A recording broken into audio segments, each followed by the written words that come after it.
ഒരിക്കലും ക്രൗഡിൽ വിശ്വസിക്കരുത് കേട്ടോ. ഒരിക്കലും ആളുകളിൽ വിശ്വസിക്കരുത് കേട്ടോ.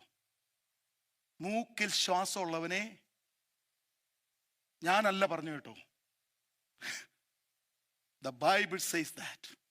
മൂക്കിൽ ശ്വാസമുള്ളവനെ എന്ത് ചെയ്യരുത്? വിശ്വസിക്കരുത്. ഇന്ന് ഹോശന്ന പാടിയെങ്കിൽ നാളെ സെയിം ആള് നിങ്ങൾക്കെതിരെ മാറി നിന്നിട്ട് പറയും, യവനെ കൊല്ല, യവന് ട്രാൻസ്ഫർ കൊടുക്ക്, എന്തിനാ അവനെ ഇവിടെ സൂക്ഷിക്കുന്ന പൈസയും കൊടുത്ത് പറഞ്ഞു വിടാൻ പറയും. Enough. The same crowd, they shouted in his entrance, in his examination.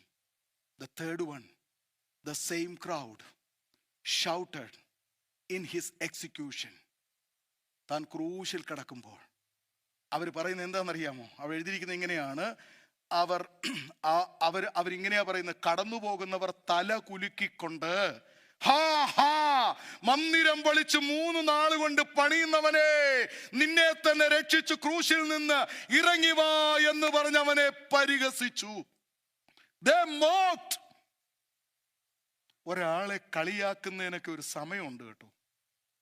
ആരോഗ്യത്തോടെ നടക്കുന്നവന്റെ കൂടെ കയറി കളിക്കാൻ പണ്ടാരോ പറഞ്ഞതുപോലെ, ക്രൂശിൽ 3 ആണികൾ കിടക്കുന്നവനെ കളിയാക്കിയിട്ട് എന്തുവാ കാര്യം? ഒരുത്തന്റെ കഷ്ടതയിൽ അവനെ പരിഹസിച്ചിട്ട് എന്തുവാ കാര്യം? മനസാക്ഷി മരവിച്ച മനുഷ്യന് കഷ്ടതയൊന്നും വിഷയമല്ല. ആരെയും അവന്റെ തകർച്ചയിൽ ക്രൂശിക്കരുത് കേട്ടോ.